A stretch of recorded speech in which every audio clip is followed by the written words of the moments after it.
starts glowing and the film starts rolling. You wanna be knowing what you might be in for. So give the show a listen and find out what you're missing. Put yourself in position for the is a good score. Dan and Brian, gonna give you the goods. You know we won't be lying. Gonna give you the goods. Masterpiece or trash. Gonna give you the goods. That's why you gotta listen. Gonna give you the goods. Action. Hi, everyone, and welcome to The Goods, a film podcast. This is episode, 253. Are you with me, Dan? I'm here, Brian. How's it going? Doing good. I think this is going to be a fun one. So, as we always do here on the podcast, we're going to talk about a movie. Actually, a couple films this time. So I'm curious to hear what exactly you watched, Dan, but there were two that I specifically assigned. I wanted to continue our coverage of the Disney Renaissance that we've talked about a couple times lately with Pocahontas from 1995. And then kind of in communication with that, I wanted to talk a theatrical performance that was recorded and posted on YouTube. So I don't know if you want to call that a movie or not. But it's about 3 hours long, so it certainly qualifies in terms of runtime. This is Starship, a musical production by StarKid, the theater troupe known as StarKid out of the University of Michigan. This came out in 2011.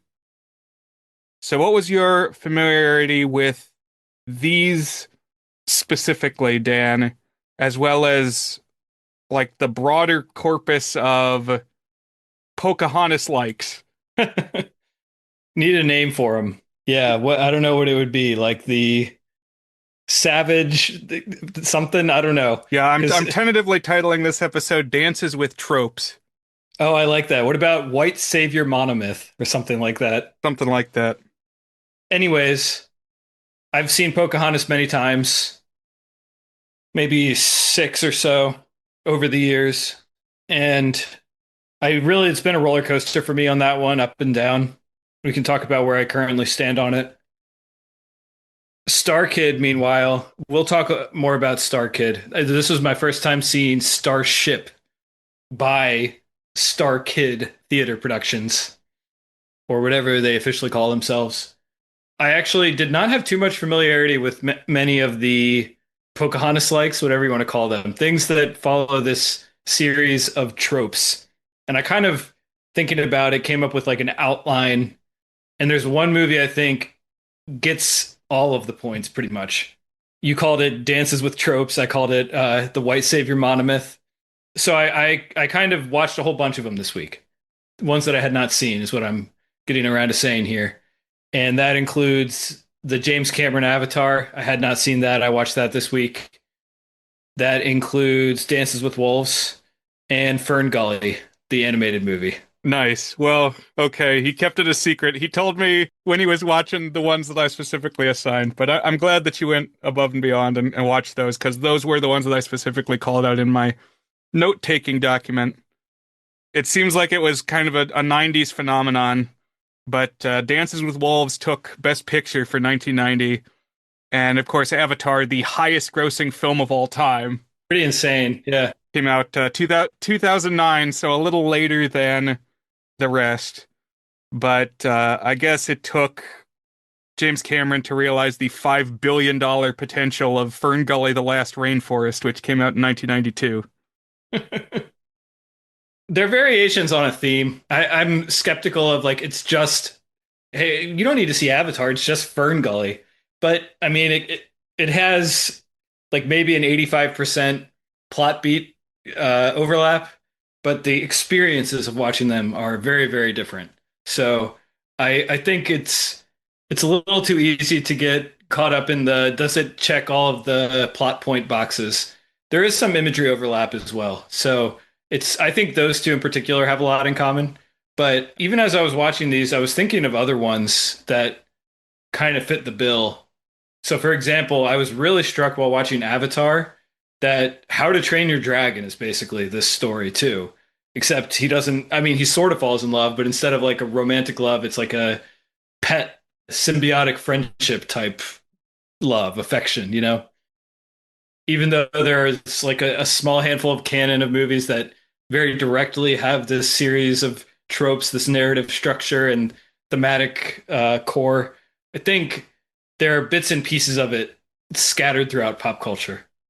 Yeah. So broadly, the kind of arc that I would identify here, the story beats that are going on is that some often military colonist, the buzzword these days is colonizer, goes in to an environment that is ostensibly savage, you said, and they certainly say in Pocahontas.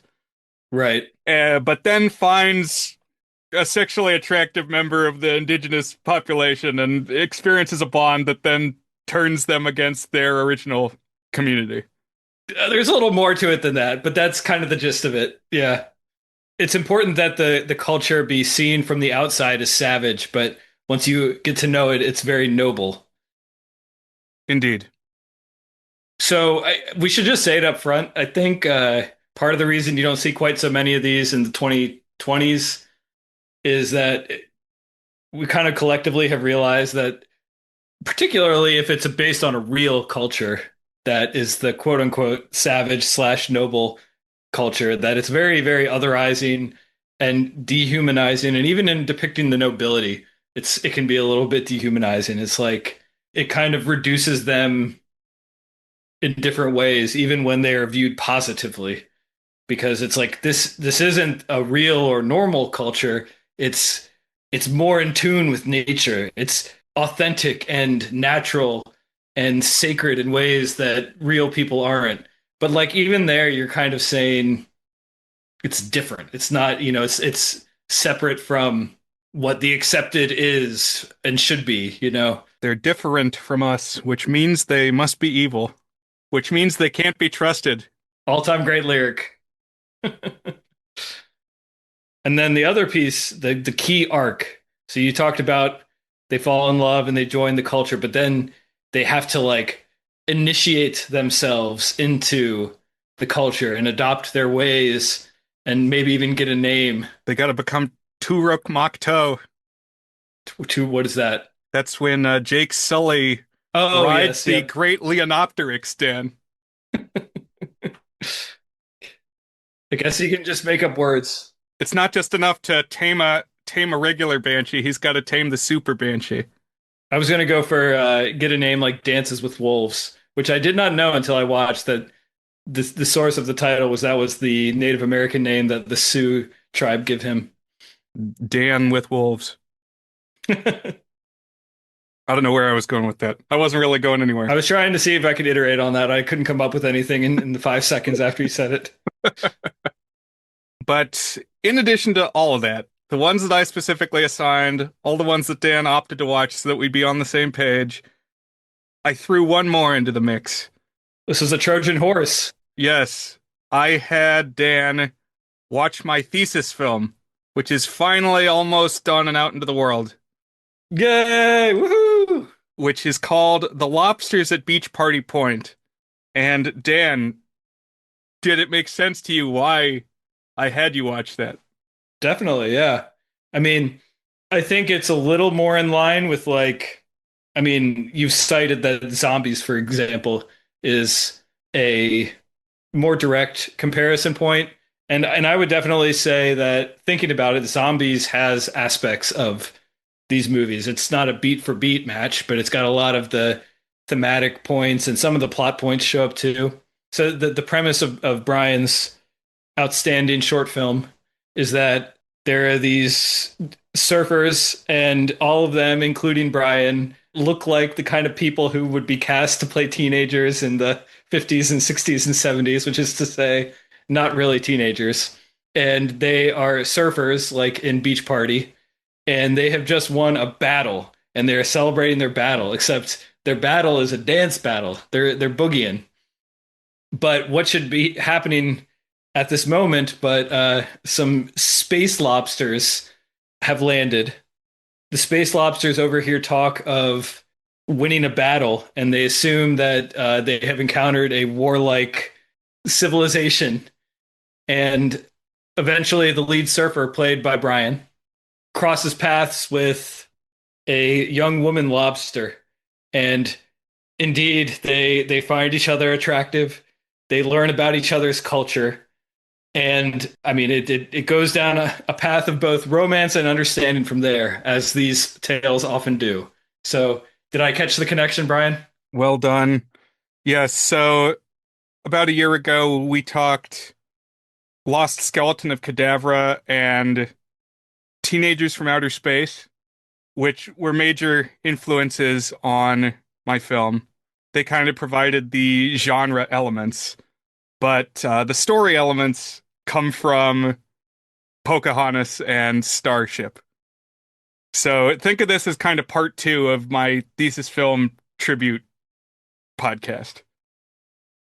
It's like the B side to gain the full understanding of the project. I watched Pocahontas probably 5 times while I was writing the script. Oh, wow. Your script is funnier than Pocahontas' script, Brian. Good, thank you. Not as many animal antics.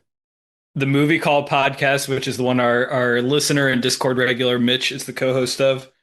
The other co-host is this guy named Sam, and I'd like to have Sam on the podcast someday, Brian. But so he's a musician, and when his newest album came out, they did a dedicated episode discussing his album.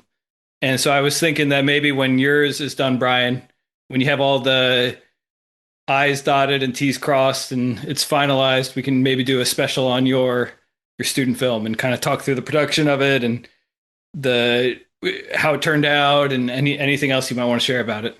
Thanks. Yes, good idea. We'll follow up again, but you can also consider this episode kind of the acknowledgement that it's essentially here. Yeah. Okay. Well, good work, Dan, watching as much as you've watched. What about Pocahontas 2? Did you watch that? No, if we had another day, I would have made it through it. But I figured it was better to get myself grounded in the tropes rather than diving in deep on Pocahontas. But maybe I should have. No, I think that's the right instinct. I want to hear if it's good though. Like where it ranks among. I mean, I'm certain that it's not good. Let me say that. But I'd like to know just how dire it is relative to some of the other. Direct-to-video Disney sequels? Exactly. Yeah, nice. We will talk about that. I remember seeing Pocahontas in theaters in 1995. I found it interesting that growing up, the later 90s Disney films lined up pretty squarely with my elementary school curriculum. So Dan and I both live in Virginia, and Pocahontas is the Virginia history Disney film. And then they followed it up with, well, Hunchback of Notre Dame, which not a lot of common ground there, but then it was Hercules, then it was Mulan. And I don't know about you, Dan, but in second grade and third grade and fourth grade, we had ancient history modules. And so we were learning, a simplified version of what did the ancient Chinese contribute to society? What did the ancient Greeks and Romans do? So it was like, oh, you can, do the module in your lesson in school and then go and see the Disney movie. Right. And when we talked about the Penguin movies, we talked about how it was part of a big boom of Penguin media, movies, shows, documentaries, for whatever reason. March of the Penguins, and what was the other one? The other one we watched? Happy Feet. There we go. And at the time, I didn't think of it being a wave. I was just like, there's lots. Penguins is like almost a genre of stuff. Like there's just a lot of penguin stuff. And this was kind of the same way. Like I just kind of assumed that every story, every legendary story is one that we would learn about in school and would be tied to a part of history that we were learning about at school. And there would subsequently be a Disney movie about that. And every fairy tale would get a Disney movie. So it didn't really feel special at the time. But I think you're right that the fact that I was learning about some of these things connected me a little bit more to these Disney movies being made. I had a ancient Greece unit and a China unit and such. And definitely a Virginia history unit. Right. So the part of Virginia that we're in, at least these days, is Northern Virginia, up near Washington, D.C., up near Maryland. But do you have much experience visiting the colonial Virginia sites, Dan? Jamestown or Williamsburg or Yorktown? Well, I've been to Colonial Williamsburg a couple of times. I might have stopped at one other colonial place. I can't really remember. But I know, Brian, you went to college near one of them. That's right. So I went to undergrad college at William and Mary, which is the second oldest university in the United States. So second to Harvard. It was founded in 1693, and it's in Williamsburg, which was the capital of Virginia in the colonial era. And it's very close to Jamestown, which is where Pocahontas takes place. First, enduring English settlement in the so-called New World. Established 1607, as we hear in the opening line of the film. Hmm. So I'm definitely familiar with this area that they're in. I also think the Pocahontas project, I haven't read this officially. This is kind of my theory, but I think it was very tied in with the plans for a theme park that Disney was conceptualizing and ultimately abandoned. But it was called Disney's America. Have you read up on this, Dan? No, I did not know this. What's Disney's America? This was a brainchild of Michael Eisner in the early 90s that they were going to build in Virginia a Disney park themed to American history. Interesting. It was going to be in Manassas next to the Bull Run battlefield. And it was planned in 1993 with the goal of opening in 1998. And it ended up being doomed for a few reasons. Partially, it was lobbying by historians and indignant locals.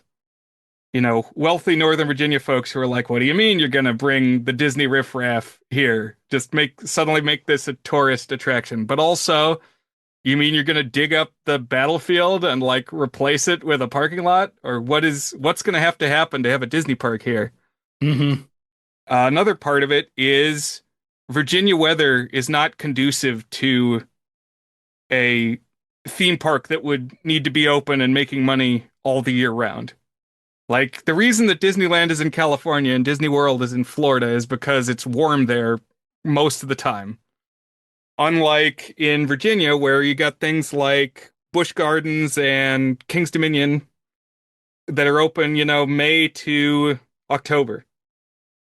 Right. Nobody would want to be going to Disney's America in January, Exactly. or at least it would be very different from going to Disney World in January. And then the third and probably the biggest nail in the coffin is the baggage of American history, which is something we're going to be talking about this episode. It's like, how do you make slavery fun and accessible? And you kind of can't. Yeah. How do you Disneyfy the genocide of the Native Americans? Really looking forward to that Trail of Tears coaster, Brian. So, I mean, it's an interesting what if, and I think the Pocahontas project was kind of officially or unofficially part of this idea.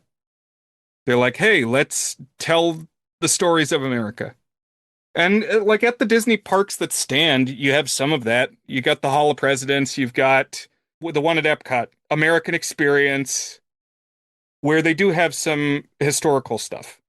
I do think there are ways, and this is something I struggle with, but there are ways to celebrate American history and its many components without entirely scrubbing away the fact that, a lot of American prosperity and peace and just even the land itself and who owns it and all that is on the back of a lot of exploitation and theft and violence. And I mean, that is very much a part of American history. In some ways, I find it very poetic that, like, basically the first blockbuster movie the first widespread cinematic event was the birth of a nation, a celebration of how noble it is for these white people to fend off the blacks from voting. You know, the birth of the Ku Klux Klan, and that on the one hand, it's like vile, and also on the other hand, it's just like an undeniable and astonishing achievement of cinematic craft and innovation and achievement. That's just extremely poetic to me. But I don't know if it would fit into like a theme park sort of format. But it's, you know, with my kids, for example, like I don't want to always be like you need to feel guilty for like existing in this upper middle class suburbs. On the other hand, like I want them to be aware that there has been suffering and exploitation and cruelty, and that it's a lot of the reasons that we have the privilege that we have is because of that. So it's like a fine line to walk, but I think there's a way to do it. There are ways to do it, and you have to be reflective, you have to be careful, you have to be thoughtful, but that doesn't mean you necessarily need to like completely depict American history only with negativity and cynicism. With the caveat that again, I'm not sure a theme park is the right mechanism to celebrate all of that. Yeah. So ultimately, Disney's America was not established. You can't go there today. The Manassas battlefield is just the Manassas battlefield. That is a very interesting what if for our area, though, Brian. Yeah, definitely would have changed some things. So in Pocahontas, it begins with colonists crossing the Atlantic to establish Jamestown. They say in 1607 we sailed the open sea for glory, God, and gold in the Virginia Company. So this has got music from Alan Menken and Stephen Schwartz. Now, is this the first movie that Mencken paired with someone other than Howard Ashman, at least among the Disney canon? I believe so, because the one in between Aladdin and this was Lion King. Right, and that was Elton John. No Menken on that. But I also read or have heard in anecdotes that Lion King and Pocahontas were in development at the same time, and it was kind of considered more prestigious to be working on Pocahontas. It's like, oh, the B team gets sent to work on Lion King, which is pretty funny considering the ultimate box office takes and then the legacy that has followed. Oh, for sure, yeah. And then Aladdin, I guess, was partially in production when Ashman died. So some of the songs are credited to Ashman and some aren't. So I guess that might be the first one, but this might be the first after that. Mm-hmm. And so Stephen Schwartz would also work on Hunchback and then go on to do Prince of Egypt for DreamWorks. As we talk about Pocahontas, I want to express admiration for certain things. It's like, I think the music is good. I think the animation is good. I mean, I think the animation is astonishing. I mean, that's kind of what makes the Disney Renaissance so fascinating is that it was like everything. It wasn't just the music. It wasn't just the really tight writing that managed to kind of be of a similar character across projects, but still each one was distinct. It's that they were just improving the technology and the craft and really employing the best in the business. And they were like, I don't know, stuff that I kind of detected but couldn't articulate when I was a kid, but they had very coherent color theory and art design that like you can tell they had did a lot of research on what the area actually looked like and like what kind of canoes did they ride down the river and stuff and incredible art direction and it looked so good. I mean, say whatever you will about anything else, the visuals are incredible and I'm with you on the music too. I mean, I think the lyrics have some ups and downs, but I mean, Menken is one of the best ever do it as far as writing show tunes for movies, and I think this time was the most I've ever like really paid attention to just how good the music is. It's special. 1607 was a long time ago, Dan.